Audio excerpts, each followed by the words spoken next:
Oke, assalamualaikum warahmatullahi wabarakatuh. Jadi di sini saya akan membahas sub sebagian C pada literatur yang kirim di e-learning. Nah, yang pertama, pentingnya pendekatan sistem dalam belajar. Pendekatan sistem adalah suatu pendekatan yang dapat digunakan oleh guru untuk menimbulkan komunikasi pembelajaran yang efektif. Sebuah sistem dapat diartikan sebagai satu kesatuan komponen yang saling berkaitan, berinteraksi, dan berinteraksi untuk mencapai tujuan. Kemudian, mengapa pembelajaran adalah kegiatan yang bertujuan untuk membelajarkan siswa?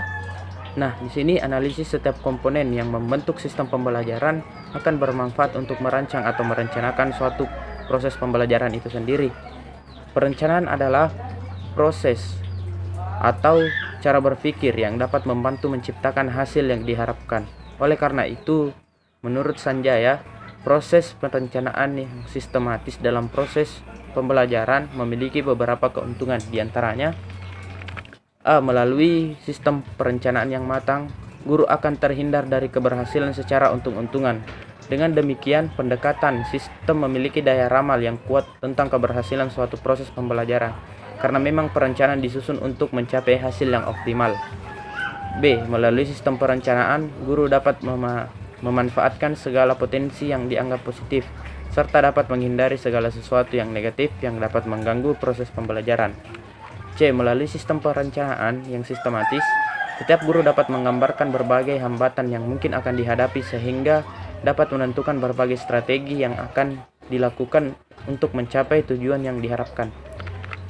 D. Melalui sistem perencanaan, guru dapat menentukan berbagai langkah dalam memanfaatkan berbagai sumber dan fasilitas yang ada untuk mencapai tujuan. Nah, yang kedua, komponen-komponen sistem pembelajaran.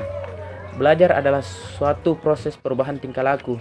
Namun demikian, kita akan sulit melihat bagaimana proses pembelajaran itu. Karena perubahan tingkah laku yang berhubungan dengan perubahan sistem saraf dan perubahan energi yang sulit dilihat dan diraba.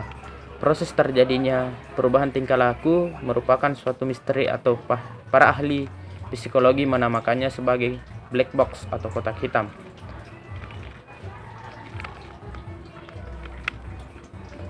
Di literatur yang dikirim ada berbagai gambar yang dijelaskan pada literatur tersebut. Mungkin bisa dilihat lebih lengkapnya di literatur di e-learning pada topik ke-6. Nah, adapun tujuan memiliki nilai yang sangat penting dalam pembelajaran, menguraikan nilai-nilai untuk pembelajaran sebagai berikut. Nah, yang pertama, tujuan pendidikan mengarahkan dan membimbing kegiatan pendidikan dan peserta didik dalam proses pengajaran. Kedua, tujuan pendidikan memberikan motivasi kepada pendidik dan peserta didik.